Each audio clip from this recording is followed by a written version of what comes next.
우리가 창세기 말씀 묵상하는 중에 특별히 아브라함의 믿음의 이야기를 묵상하는 중에 있죠.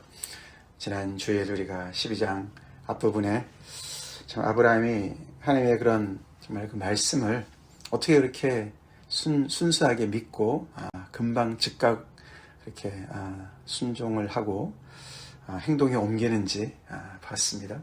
참 은혜도 되지만 또 도전도 되지만 어떻게 참 우리랑은 좀 거리감이 있지 않나 이런 생각이 좀 들 정도로 좀 다른 종류의 사람이 아닌가 생각이 들 정도로 그렇게 정말 대단한 그런 모습을 보여줬습니다. 근데 그 다음부터 이제 쭉 우리가 아브라함의 그런 믿음의 여정을 우리가 따라가지 않습니까? 12장 끝부분과 오늘 이제 우리가 13장에 왔는데 오늘 이야기는 굉장히 또 참 너무나 본이 되는 그런 이야기지만 그 12장 그 사이에 우리가 건너뛴 그 내용 속에 아브라함이 좀 참 부끄러운 모습을 또 보여주지 않았습니까? 그 땅에 기근이 드니까 그 약속의 땅에서 점점 남방으로 내려가서 결국은 애굽까지 내려가지 않았습니까? 그것도 좀 문제가 좀 될 것 같은데 거기 가서 자기 아내를 누이 동생이라고 얘기를 하고 결국은 또 바로한테 빼앗겨가지고 거의 정말 부인을 잃을 뻔한 사실 누이 동생이 맞긴 합니다. 그렇죠? 그렇지만 아내도 되는데 반쪽 진리만 얘기를 해서 그런 위험에 처하게 되는 참 어떻게 보면은 참 남자로서는 진짜 하지 말아야 되는 그런 부끄러운 모습을 보여준 또 아브라함을 우리가 만났습니다. 다행히 하나님께서 정말 관여하셔서 그걸 막으셨기에 망정이지, 그쵸? 어떻게 할 뻔했습니까? 하나님의 약속은 다 어디를 가고, 그쵸? 그 자기 앞으로의 그 사례를 통해서 하나님께서 정말 그렇게 큰 민족을 이루시겠다고 약속하셨는데, 참 땅도 떠나고 아내도 잃을 뻔한 그런 엄청난 위기에 처해 있었던 그 아브라함의 모습. 아무래도 두려웠던 것 같죠? 기근이 두려웠고, 또 바로의 제국이 그 힘이 두려웠고, 그랬던 또 시절도 있었습니다. 그렇죠? 하나님께서 간섭하시고 또 바로가 뉘우치고 하면서 그게 큰 정말 이렇게 은금과 가축을 다 주지 않았습니까? 그래서 오늘 이제 그 연결되어지는 것이죠. 애굽에서 이렇게 다시 돌아오죠.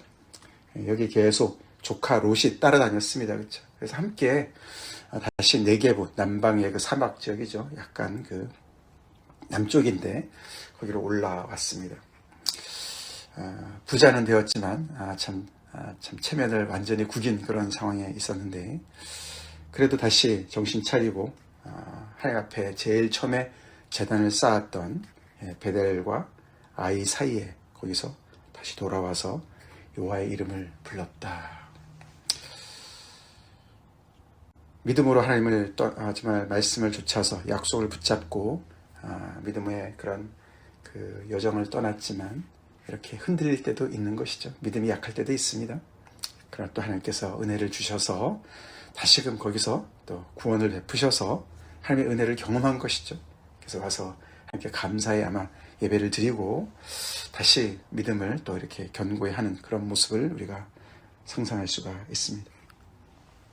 그런 중에 이제 또 한 가지 사건이 벌어졌죠. 그래서 우리 12장 그 끝부분하고 오늘 13장의 이 내용이 이렇게 연속으로 이렇게 나오면서 그 아브라함의 어떤 그 믿음의 그런 그 여정을 보면서 믿음이 성장하는구나 볼 수가 있어요. 그렇죠?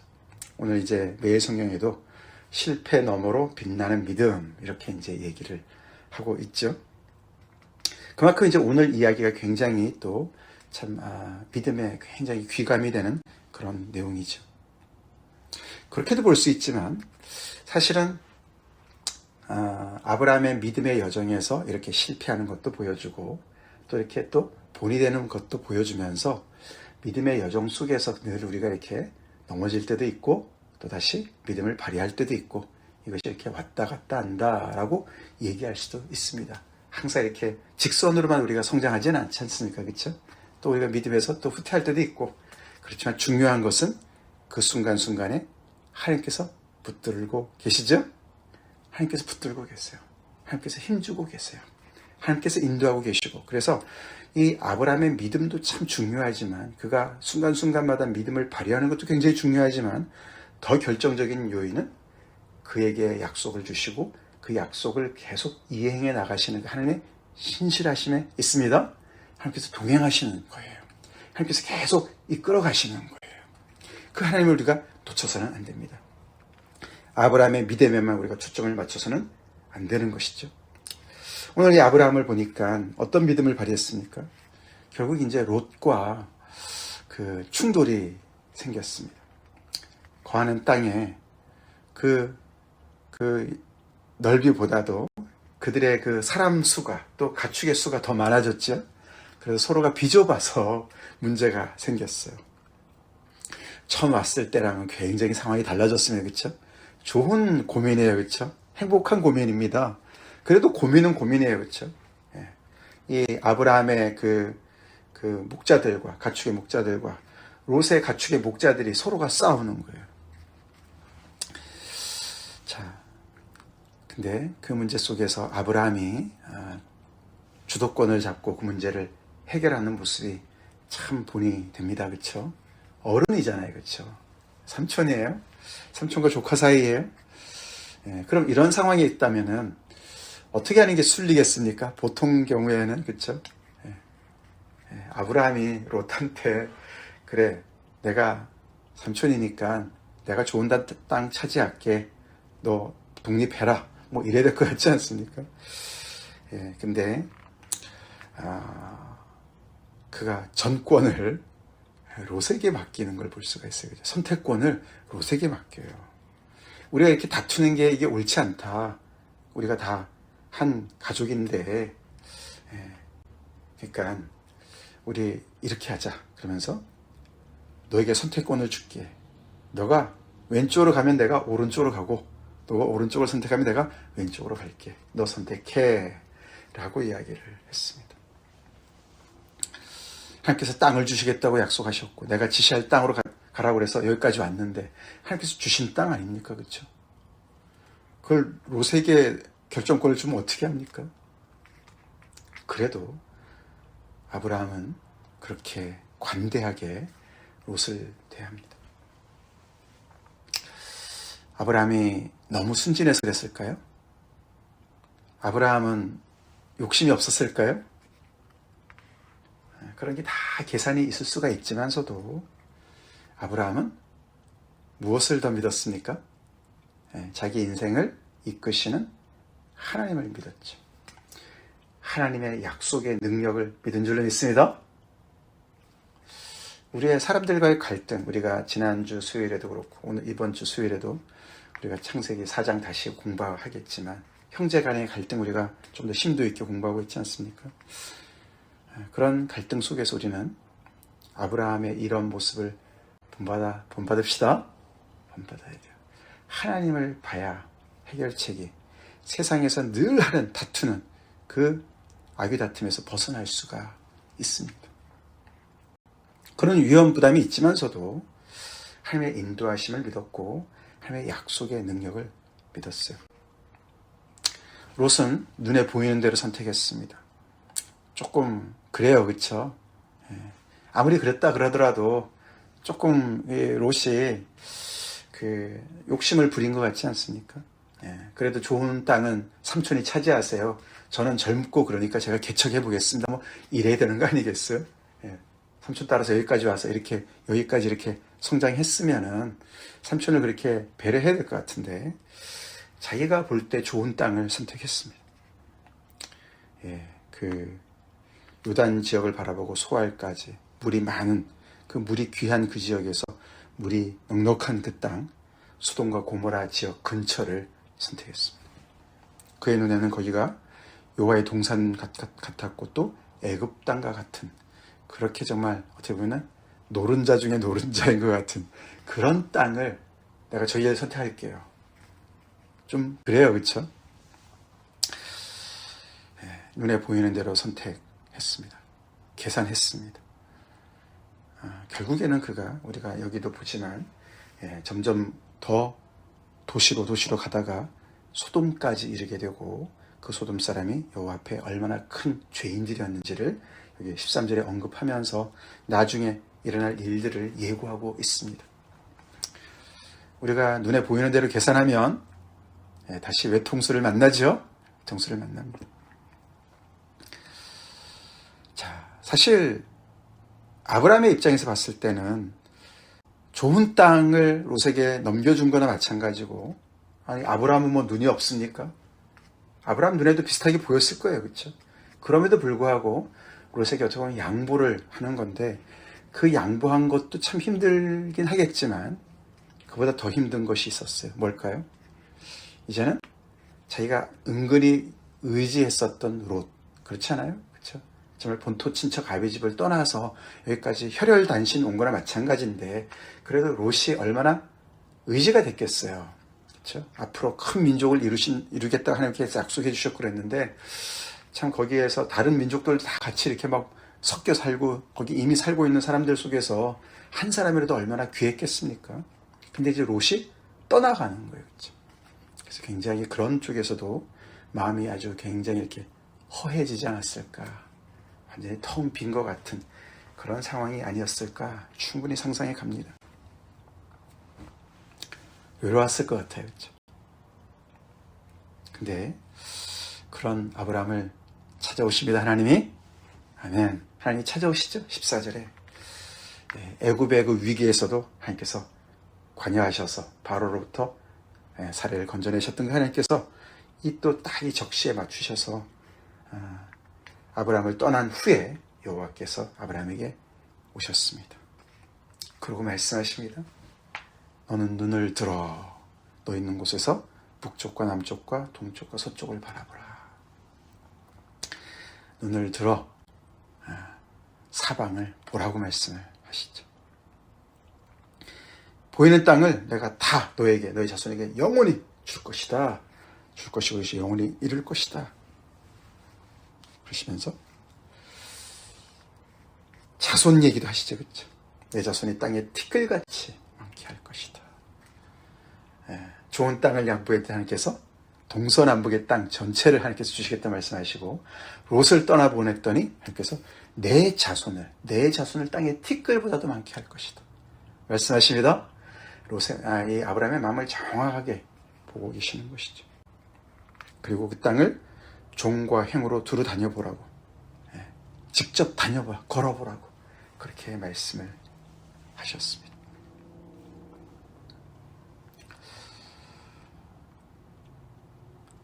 오늘 이 본문에서 우리가 아브라함의 모습을 보면 참 믿음의 사람들은, 하나님의 약속을 믿고 따라가는 사람들은 세상의 그 경제학을 따라가지 않는구나를 알 수가 있어요. 그렇죠?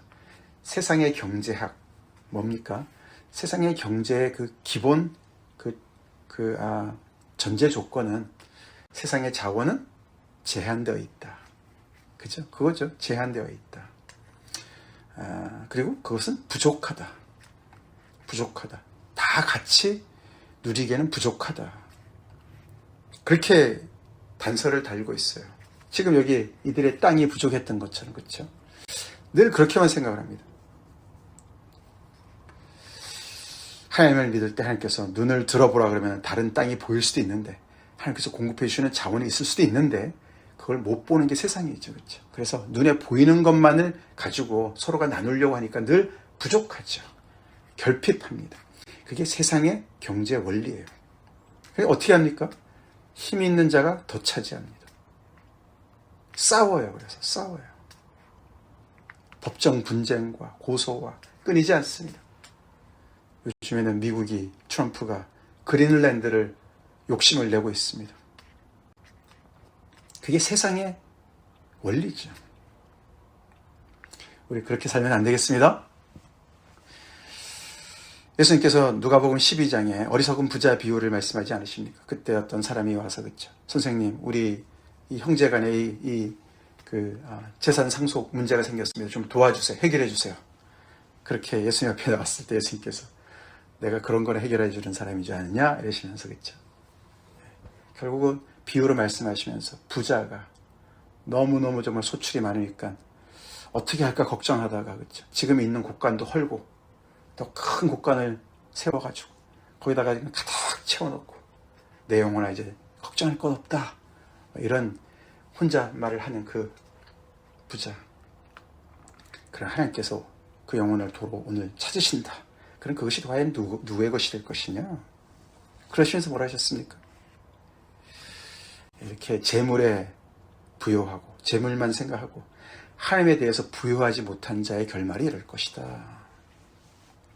오늘 이 모습에서 아브라함은 하나님으로 부요한 자였습니다. 하나님으로 부요한 자였어요. 하나님을 바라보니까 한 것이 내 것이야, 뭐 이런 부요함이 있는 거예요. 그렇죠? 그 서로가 더 가지려고 재산 상속 싸움 안 했어요. 롯에게 양보를 했어요. 그것도 조카한테 양보를 합니다. 애굽에 내려갔을 때는, 그쵸, 12장 끝부분은 그가 무엇을 먹을까, 무엇을 마실까, 무엇을 입을까 염려하는 그런 모습 비슷하게 보였습니다. 그쵸? 근데 오늘 이 모습에서는 아브라함은 먼저 그의 나라와 그의 의를 구하는 사람처럼 살았습니다. 그죠? 그 염려를 다 주님께 맡겼어요. 주님께 맡기고 하나님의 뜻을 쫓았어요. 그래 얼마나 멋있어요. 그렇죠? 멋있습니다. 믿음으로 사는 삶, 그렇게 멋있습니다.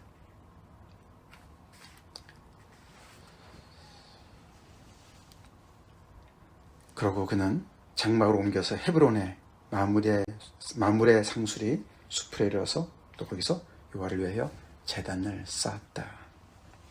그렇게 얘기를 합니다.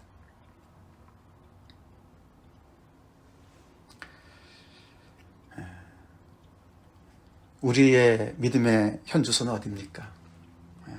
요즘 좀 헤매고 있습니까? 믿음이 좀 부족해서 굉장히 두려움과 염려와 초조함과 이렇게 바둥바둥 하는 그런 모습을 내가 보이고 있습니까? 아니면은 오늘 이 아브라함의 모습처럼 마음에 뭔가 여유가 넘쳐나고 하나님의 은혜로 풍성하고 이렇게 좀 뭔가 이렇게 다툼이 있다 하더라도 내가 양보하고 좀 이런 삶을 사는 중에 계십니까? 괜찮아요. 양쪽 다 있을 수 있는 일입니다. 아멘. 있을 수 있는 일이에요. 하나님께서 우리에게 찾아오실 줄로 믿습니다. 우리에게 말씀하실 줄로 믿습니다. 이렇게 아브라함의 이야기를 통해서 찾아오신 것처럼 우리에게도 찾아오시고 말씀해 주시고 걱정하지 마. 내가 너를 보호하고 있어. 넘어져도 다시 일어나면 돼. 내가 너에게 힘을 줄 거야. 결국 너를 천국까지 인도하는 건 나야. 하나님께서 말씀하신 줄 믿습니다. 네? 그렇게 해서 힘을 얻고 주님, 우리 신실하신 주님을 더욱더 믿어서 그 신실하심으로 우리가 믿음이 성장합시다. 네. 아멘. 다 같이 기도하겠습니다. 사랑해 주님 감사합니다. 아브라함의 이 믿음의 여정을 또 우리가 살펴보면서 또 많은 깨달음과 무엇보다도 하나님께 실패했던 모습도 또 이렇게 믿음에 바로 서 있어서 참 본이 되는 모습도 함께 보여주시니 감사합니다. 그래서 더 아브라함이 우리에게 와닿게 하시니 감사합니다. 믿음의 조상인 아브라함, 정말 그는 다른 종자의 사람이 아니었고 그도 우리와 같은 사람이었습니다. 참 그가 그렇게 살 수 있었던 것은 신실하신 하나님 때문이었음을 저희가 바라봅니다. 아버지, 오늘 우리의 인생을 그렇게 또 붙잡고 인도하시는 그 신실하신 하나님을 우리가 바라봅니다. 그래서 아버지, 우리도 넘어질 때도 있겠지만 또 하나님께서 인도하시고 또 이렇게 멋있게 아브라함처럼 또 믿음을 발휘하며 먼저 그의 나라와 그의 의를 구할 줄 아는 그런 또 모습도 우리가 보일 줄로 믿습니다. 우리의 삶 속에 계속해서 역사하시고 말씀하시고 우리를 보호하시고 또 우리에게 계속해서 그 약속의 말씀을 다시 확인시켜 주시고 더 점점 더 갈수록 구체화시켜 주시는 그 하나님을 우리가 온전히 믿고 따라가는 저희가 되게 도와주시고 오늘도 우리에게 새 힘 주시옵소서, 인도하여 주시옵소서.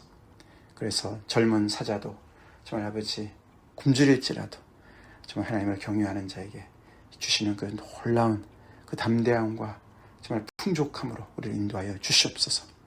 예수 이름 받들어 간절히 기도 올려옵나이다. 아멘.